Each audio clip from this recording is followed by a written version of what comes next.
Hello students of class 8.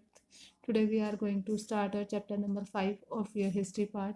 बच्चों आज हम आपकी हिस्ट्री का चैप्टर नंबर 5 स्टार्ट करने जा रहे हैं. दैट इज़ क्या है कि इंडिया का जो पहला जो फ्रीडम फाइट स्ट्रगल था, इंडिया का जो पहला जो स्वतंत्रता आंदोलन या स्वतंत्रता संघर्ष आप कह सकते हो 1857 में, वो कैसे हुआ था, उसके क्या कॉजेस थे, उसके क्या रीज़न थे, कैसे वो आंदोलन स्टार्ट हुआ था, कैसे वो आंदोलन फैला था और कैसे बुरी तरीके से उस आंदोलन को दबा दिया गया था और किस तरीके से वो फेल हुआ था. और जब ये फर्स्ट फ्रीडम स्ट्रगल हुआ तो उसके बाद हमारे इंडियन जो लोग थे उन पर उसका क्या इम्पैक्ट पड़ा था, इनके बारे में हम इस चैप्टर में स्टडी करेंगे. So now we start a chapter. The British East India Company had established its presence in India in 1612. 1612 में ब्रिटिश ईस्ट इंडिया कंपनी ने अपने आप को स्थापित किया था. It started with the company's administration of the factory areas established for trading purpose. ये व्यापार करने के उद्देश्य से यहाँ पर आए थे और इन्होंने अपना एडमिनिस्ट्रेशन फैक्ट्री एरियाज के रूप में स्थापित किया था. Its victory in the Battle of Plassey in 1757 marked the beginning of its firm foothold in Eastern India. कि जब बैटल ऑफ प्लासी हुआ था, प्लासी का बैटल हुआ था 1757 में, तब यहाँ पर इसने अपने पाँव जमाना स्टार्ट कर दिया था. When the East India Company army defeated the Mughal Emperor Shah Alam II in 1764 at the Battle of Buxar, its hold on the region of Bihar, Bengal and Odisha was consolidated. कि जब इसने 1764 में Mughal emperor था Shah Alam second, उसको बक्सर के battle में हरा दिया था, तब इन्होंने बंगाल, बिहार, उड़ीसा इन पर अपना पावर गेन कर लिया था. After his defeat, the emperor granted the company the right to the collection of revenue in the provinces of Bengal, आज का जो बंगाल है, बिहार और उड़ीसा. कि जब हार हो गई इस एम्प्रर की, मुगल एम्प्रर की, तब उसने क्या किया कि कंपनी को ये अधिकार दे दिया कि वो रेवेन्यू का जो कलेक्शन है बंगाल, बिहार, उड़ीसा है ना, नो, तो यहाँ से वो करे, known as diwani to the company, जो कि कंपनी में दीवानी के नाम से जाना गया. The company soon expanded its territories around its bases in Bombay and Madras. धीरे धीरे जल्दी ही कंपनी ने अपना एरिया मद्रास और बॉम्बे तक फैला दिया. Later the Anglo-Mysore War 1766 to 1799 and the Anglo-Maratha War 1772 to 1818 led to the company's complete control of India. और एंग्लो-मैसूर वॉर और एंग्लो-मराठा वॉर के बाद में कंपनी का पूरे इंडिया पर कंट्रोल हो गया. In 1806 the Vellore Mutiny was sparked by new uniform regulations that created resentment amongst both Hindu and Muslim sepoys. कि जब वेलोर म्यूचनी था, जब ये आई 1806 में, तो एक नए जो रेगुलेशंस था वो हिंदू मुस्लिम सिपाहियों के बीच में हो गया था. At the turn off 19th century, Governor General Wellesley began what became 2 decades of accelerated expansion of company territories. The British actions made all the section of Indian society despondent. The different section of Indian society expressed their indignation through protest and revolts. कि जब ये Lord Wellesley आया तब उसने क्या किया कि अपना जो एक्सपेंशन बढ़ाना स्टार्ट किया कंपनी का एरिया, और उसके लिए उसने ब्रिटिशों ने बहुत सारे एक्शंस भी लिए और ऐसे ऐसे वर्क एक्शन उन्होंने लिए कि जिससे कि हिंदू और मुस्लिम जो लोग थे, जो सारे से अलग अलग सेक्शन थे हमारे भारतीय समाज के, सभी में विरोध उत्पन्न हुआ और धीरे धीरे वो जो विरोध है वो विद्रोह के रूप में, आंदोलन के रूप में सामने आया. The Indian rebellion was fed by resentments born of diverse perceptions including invasive British-style social reform, harsh land taxes, summary treatment of some rich landowners and princes, as well as changes brought by the British rule. कि ये जो भारतीय स्वतंत्रता आंदोलन जो था वो इस वजह से आया था कि लोगों में अलग अलग डाइवर्स परसेप्शन, यानी उनके अलग अलग उनमें गलत फहमियाँ पैदा हो गई थी. ब्रिटिश स्टाइल का सोशल रिफॉर्म हो गया था, कड़े लैंड टैक्स लेने लगे थे. उसके बाद में जो अमीर जो प्रिंस होते थे और जो ज़मीनों के स्वामी होते थे वो बहुत बुरा व्यवहार करते थे, और उसी के साथ में जो ब्रिटिश रूल जो चेंजेस लेकर आया था, उन सभी से ये इंडियन रेबेलियन स्टार्ट हुआ था. Many Indian rose against the British. बहुत सारे इंडियन उठ खड़े हुए थे ब्रिटिशों के अगेंस्ट, अंग्रेज़ों के विरुद्ध. However many also fought for the British. जबकि बहुत सारे अंग्रेज़ों के लिए लड़ भी रहे थे, बहुत सारे उनके अगेंस्ट थे तो बहुत सारे उनके लिए लड़ भी रहे थे. And the majority remained seemingly compliant to British rule. और मेजोरिटी अगर देखा जाए तो वो ये थी कि सभी अंग्रेजों का जो शासन था उसके खिलाफ शिकायत करते हुए दिख रहे थे। The biggest challenge to British authority came in 1857 when people of India rose up against the British rule। ये सबसे बड़ा चैलेंज ये ब्रिटिश अथॉरिटी के सामने 1857 में तब आया जब इंडिया के जो लोग थे वो ब्रिटिश रूल के खिलाफ उठ खड़े हुए। The Indian Rebellion of 1857 was a major uprising in India in 1857-58 against the rule of the British East India Company।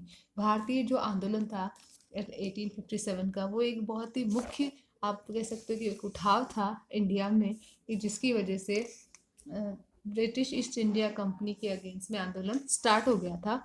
The rebellion began on 10th May 1857 in the form of mutiny of sepoys of the company's army and the garrison town of Meerut। ये जो आंदोलन था वो 10th मई को 1857 10th मई को start हुआ था क्योंकि सिपाहियों की जो म्यूचुन थी मतलब उनका जो गौरव था उनकी जो मान्यता थी उसको उसके अगेंस्ट अगर वो काम करवा रहे थे तो इसलिए मेरठ के गैरिसन टाउन में ये स्टार्ट हुआ था। If then erupted into other mutinies and civilians of revolt also occurred further north and east। Other civilians rebellions chiefly in the upper Gangetic Plain and central India। फिर ये क्या था इसने बहुत सारी जो दूसरी म्यूचुनीज थी जो दूसरे सिविलियन रिबेलियंस थे अपर गैंगेटिक प्लेन और सेंट्रल इंडिया में वो भी आ गए थे। Then the incidents of revolt also occurred further north east north और ईस्ट की तरफ भी इसके इंसिडेंट्स होने लगे थे आंदोलन के। The rebellion posed a considerable threat to British power in this regions. और इन एरिया में अंग्रेजी शासन के लिए ये एक धमकी साबित चेतावनी साबित होते थ्रेट यानी कि चेतावनी। ठीक है। The rebellion is known by many names. इस आंदोलन को बहुत सारे नामों से जाना जाता था इंक्लूडिंग द सिपोई म्यूचनी यानी the Indian mutiny, the great rebellion, the revolt of 1857, the Indian instructions and the first war of independence. First war of स्वतंत्रता का प्रथम आंदोलन। ठीक है, इन सभी नामों से इसको जाना जाता था। अब हम देखेंगे इसके कॉजेस कि इस रिबेलियन के क्या क्या कॉजेस थे, क्या क्या कारण थे। रिबेलियन यानी विद्रोह। The Indian rebellion of 1857 occurred as the result of many factors over time rather than any single event।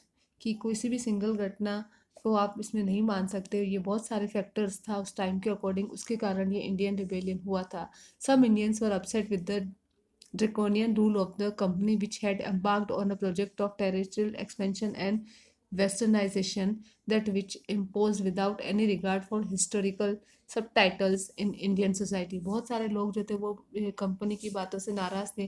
वो कहते थे कि जो टेरिटोरियल एक्सपेंशन करने के लिए जो पश्चिमीकरण किया जा रहा है लोगों का उसके खिलाफ थे और इसलिए बहुत सारे जो हिस्टोरिकल सबटाइटल्स जो थे सबलेटिस थे जो वो इंडियन सोसाइटी के वो भी इसके खिलाफ थे। इसलिए उन्होंने इसमें ये एक रीज़न बना कि इंडियन रिबेलियन हुआ। Further more legal changes introduced by the British were accompanied by prohibitions on Indian religious customs and were seen as steps towards forced conversion to Christianity. इसके अलावा कुछ ऐसे न्यायिक चेंज थे जो ब्रिटिशर्स ने अंग्रेजों ने लगाए थे इंडियन धर्म के भारतीय धर्म के ऊपर, कुछ ऐसी रोक उन्होंने कस्टम्स के ऊपर लगाई थी और कुछ ऐसे स्टेप्स उन्होंने लिए थे वो कि वो कन्वर्सली उनको क्रिश्चियनिटी में यानी क्रिश्चियंस बनाने की तरफ जोर दे रहे थे। तो ये भी एक इंडियन रिबेलियन का कारण था। The Indian rebellion of 1857 had diverse political, economic, military, religious and social causes। इसके political causes भी थे, economic causes भी थे, military causes भी थे, religious यानी धार्मिक causes भी थे और सामाजिक जो causes हैं वो भी इसके थे। सबसे पहले हम पढ़ेंगे इसका economic causes कि इसका economic कारण क्या था। Many Indians felt that the company was levying heavy taxes from the local। बहुत सारे भारतीय ये सोचते थे कि कंपनी बहुत भारी टैक्स हमारे लोकल लोगों पर लगा रही है। This included an increase in the taxation on land।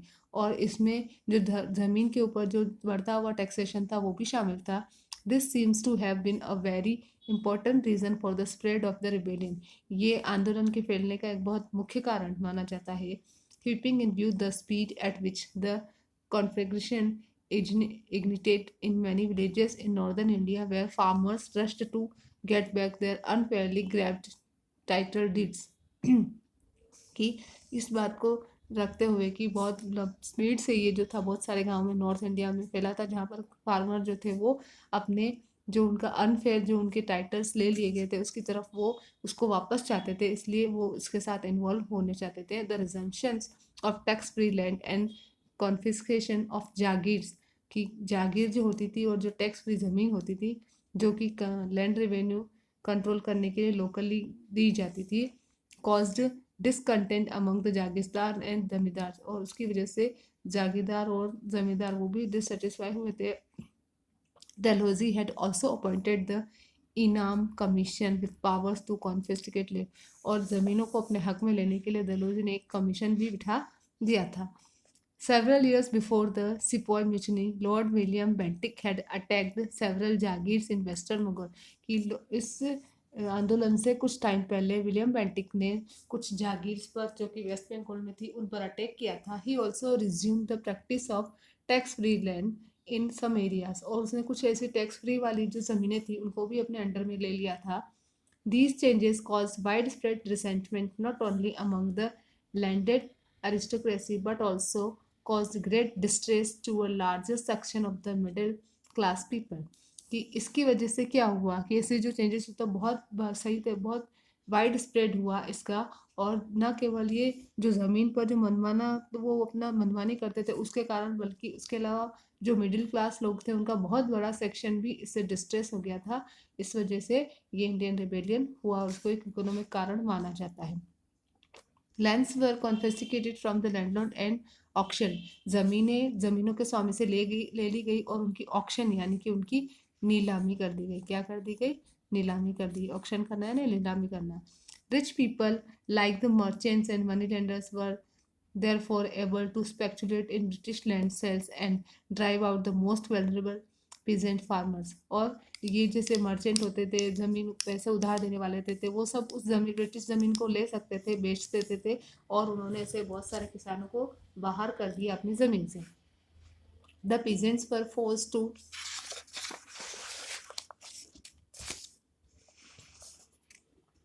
पे high revenue and suffer due to strict policy of collection, जो किसान होते थे उनको बहुत ऊंचे कीमत का टैक्स चुकाना पड़ता था और बहुत ही स्ट्रिक्ट पॉलिसी कलेक्शन की होती थी, उससे वो उनको सफ़र करना पड़ता था। The British forcibly took away all the raw material and Indian peasants were left with nothing, कि ब्रिटिश फोर्सिबली यानी जोर ज़बरदस्ती करके जितना भी कच्चा माल होते वो ले लेते थे और भारतीय किसानों के पास कुछ भी नहीं बचता था। Even during the drought of famine, when their crops failed, they were forced to pay taxes. Even अकाल के टाइम और सूखे के टाइम भी जबकि उनकी फसल ही बर्बाद हो जाती थी तब भी उनको टैक्सेस पे करने के लिए फोर्स किया जाता था।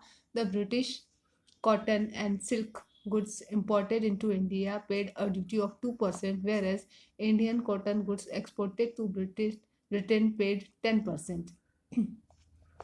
कि जो ब्रिटिश कॉटन और सिल्क जो इंडिया में मंगवाया जाता तो उस पर ड्यूटी लगती थी 2%, है ना, लेकिन जो इंडियन कॉटन और गुड जो बाहर भेजा जाता था ब्रिटेन को उस पर ड्यूटी लगती थी 10%, सिल्क गुड पे लगती थी 20% एंड द वुलन गुड पे लगती थी 30%, जो कि बहुत ज़्यादा होता है। While British goods were exempted from duties when entering Indian market, जब इंडियन मार्केट में ब्रिटिश चीज़ें आती तो उनको ड्यूटी से एग्जाम कर दिया जाता यानी कि फ्री रखा जाता। Indian goods entering England were burdened with heavy customs duty, क्योंकि और भारतीय माल जो इंग्लैंड के बाज़ारों में जाता है उस पर बहुत सारी कस्टम ड्यूटीज़ लगा दी जाती। Further the abolition of the monopoly of east India company and the introduction of free trade by 1833 further increased the exploitation of peasants, कि जो ये मोनोपोली थी ईस्ट इंडिया कंपनी की, वो जो फ्री ट्रेड उन्होंने 1833 में इंट्रोडक्शन उनका उन्होंने किया था उससे किसानों का शोषण और बढ़ गया था। India was transformed into a supplier of raw material, अब इंडिया जो है भारत जो है कच्चे माल का सप्लायर बन गया था और and market for British manufactured good, और जो ब्रिटिश लोग जो माल बनाते थे उसका मार्केट बन गया था। दिस मेड लाइफ मिजरेबल, इसकी वजह से लाइफ जो है मिजरेबल यानी कि कठिन हो गई थी, मुश्किल में हो गई थी। Artisans and craftsman were ruined by unfair competition. Artisan और क्राफ्टमैन जो थे वो अनफेयर कंपटीशन होने के कारण बिल्कुल नष्ट हो रहे थे। British made goods on machines. अंग्रेज जो थे वो मशीनों पर सामान बनाने लगे थे। And these goods were rather cheaper than the handmade products. और ये चीपर यानी कि सस्ती होती थी हाथों से बनाने वाले प्रोडक्ट की तुलना में। Indian markets were flooded with cheap machine made textile manufactured in England.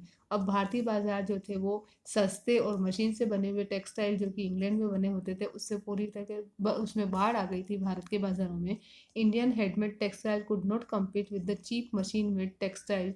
भारतीय जो हैंडमेड टेक्सटाइल है वो इस मशीन मेड टेक्सटाइल से कंपटीशन नहीं कर पा रही थी। As people prefer to buy cheap products, क्योंकि लोग जो है वो सस्ते प्रोडक्ट पर ना बाय करना खरीदना पसंद करते थे। This ruined the traditional handicraft industry of India. और इसकी वजह से इंडिया की जो ट्रेडिशनल हैंडीक्राफ्ट इंडस्ट्री थी वो ख़त्म हो गई थी। As a result of the British economic exploitation, all classes of people, peasants, landlords, traders, industrialists, laborers, and the entire middle class of India were unhappy and revolted। और इसका result ये हुआ कि ये जो इन्होंने आर्थिक अत्याचार जो सभी धर्मों सभी जातियों के लोगों के ऊपर, किसानों के ऊपर, ज़मीनों के स्वामी के ऊपर, व्यापारियों के ऊपर, बिजनेसमैन के ऊपर, वर्कर्स के ऊपर और पूरे मिडिल क्लास के ऊपर किया था, उसके कारण हमारे जो इंडिया के जो लोग थे वो नाखुश हो गए और फिर उन्होंने विद्रोह कर दिया। अब आता है political causes. The expansionist and annexionist policies of the British power in India made all Indian rulers, big and small, Hindu and Muslim, look with suspicion and develop hatred towards the British power in India। कि जितना भी expansion, जितना अत्याचार होना था, जितना उन्होंने फैलाना था अपनी पॉलिसीज को अंग्रेजों ने भारत में, जितने उन्होंने भारतीय राज्यों को चाहे छोटे बड़े हिंदू मुस्लिम है ना सभी को क्या क्या रोक लगाई और अपना ब्रिटिश पावर इंडिया में उन्होंने बढ़ाया।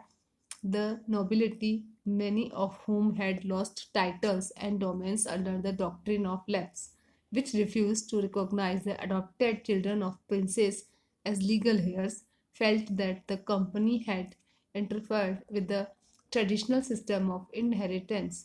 Rebel leaders such as Nana Sahab and the Rani of Jhansi belonged to this group।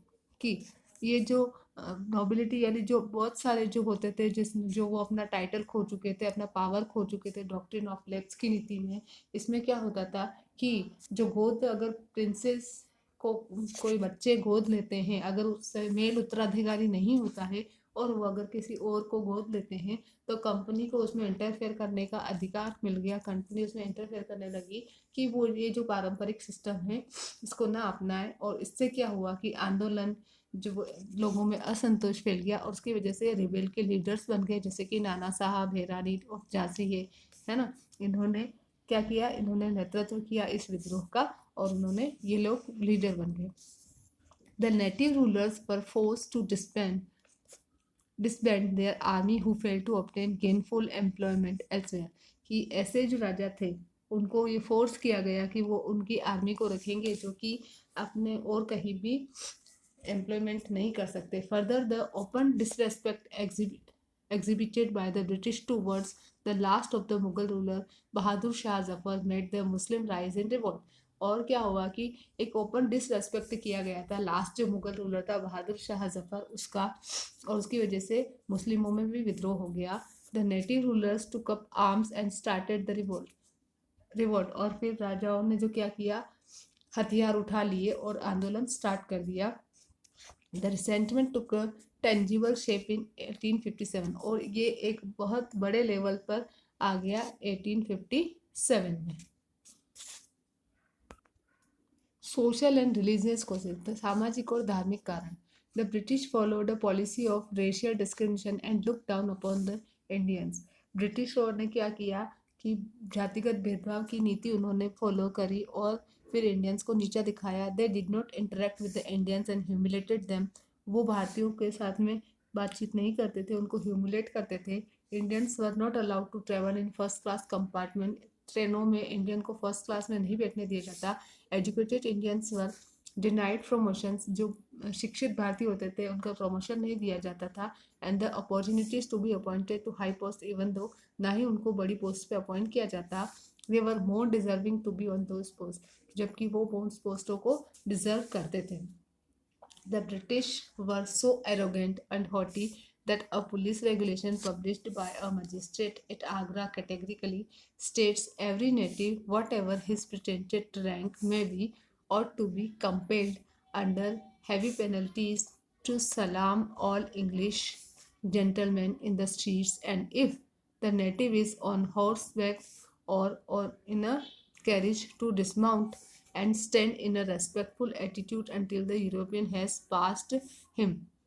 कि इसमें क्या हुआ कि ब्रिटिश जो थे इतने एरोगेंट थे, वो इतने अत्याचारी थे, हॉटी थे, कि वो क्या कहते हैं, एक पुलिस रेगुलेशन पब्लिश कर दिया गया, जो आगरा का जो मजिस्ट्रेट था उन्होंने, कि हर एक नागरिक, चाहे वो कोई भी रैंक का हो, कोई भी नेटिव है, कि कोई भी, तो उसको क्या करना है, कंपेल करना, आपको क्या करना है कि बहुत बड़ी पेनल्टी लगानी पड़ेगी. और अगर जितने भी इंग्लिश जेंटलमैन थे, अगर वो चाहे गली से निकल रहे हैं या फिर कोई घोड़े की पर बैठकर जा रहा है या किसी गाड़ी में जा रहा है ना, तो सभी को क्या करना है, जब तक वो यूरोपियन ना निकले तब तक एक सम्मानजनक तरीके में एक रो बनाकर खड़े हो जाना है.